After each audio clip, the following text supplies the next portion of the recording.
My name is Sunitha Nagrath. I'm an associate professor in Department of Chemical Engineering.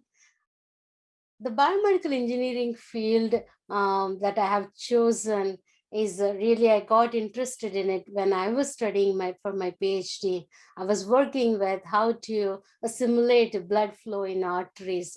Then I thought I should apply my engineering knowledge in doing something in diagnostics, and the blood-based diagnostics is what I was thinking at the time when I went to join Mass General Hospital and Harvard Medical School for my postdoctoral training.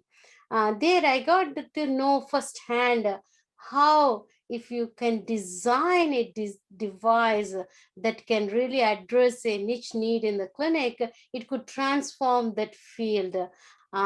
So when I was looking for faculty positions, when I was interviewing, one of the criteria I had was that since I want to work in biomedical field, I wanted to have a work in an institute where the medical school is in close proximity. And because I wanted to work with the clinicians and the clinical scientists shoulder to shoulder so that we could share the ideas, we could collaborate as a one team, or rather than, just taking their input when and as needed. But I would like to work with them from the design stage, because the biggest gap in the biomedical engineering field is whatever the advances we make in lab, they fail to translate across to bedside. So that is the gap that everyone talks about, is the bench side to bedside gap.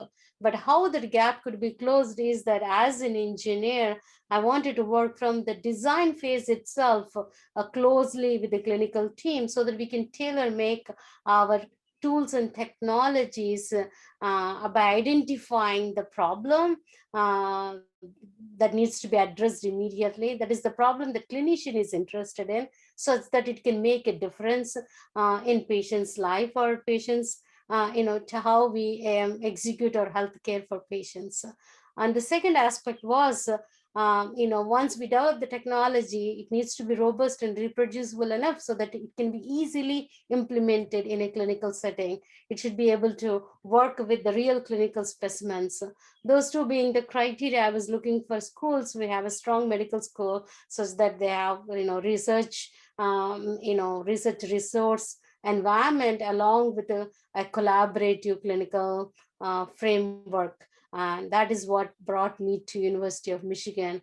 Since 2010, I am here. I'm so happy that I have made this decision, as we have one of the best medical schools. But not only that, the scientists, the clinician scientists are so passionate, they bend backwards to work with you and work as a team. So I learned so much working side by side with the clinicians, and my students are co-mentored by clinicians, and we have so many projects in the lab that really work on translational technologies very successfully, just because of a strong clinical collaborative environment at University of Michigan.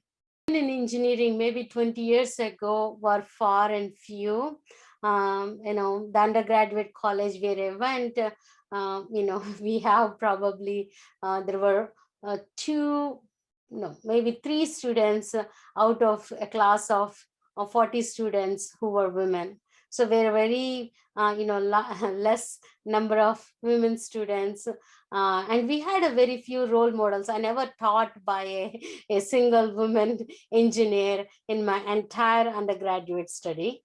In my entire PhD, I have to say, I have seen only one class I took with a woman female faculty who was the first bioengineer from whom I learned something. And I realized that having a role model is always good for anyone, not only for women. I think as you walk into a room, if you see someone who look like you, who talk like you, who could ask someone with whom you can identify, that immediately makes you feel that you belong there. And not having a lack of role models is not, is very, very discouraging.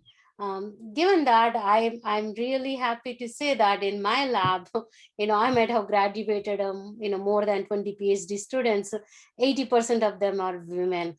I'm really, wanted to encourage women in engineering and pursuing their dream.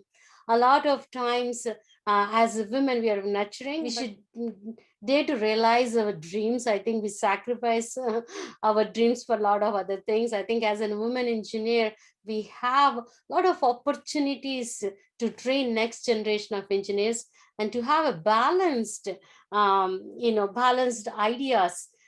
Having this multiple minds working on in a problem that brings different cultures, different experiences. That's very important to make anything better. I strongly believe in it. So I have a group of scientists or trained graduate students in a lab. They have multicultural and a lot of women and female students. So I really enjoy mentoring women students because I know that they are going to go out in the world and they become really nice role models for future class of engineering graduate students. So the one thing that I tell my students, and also I tell myself every day, I should not be afraid to dream. I should not let the thought that I won't be able to achieve just because it looks harder. I feel like every time some challenging problems comes in front of me, I feel that is an opportunity. If it was easier, somebody would have solved it.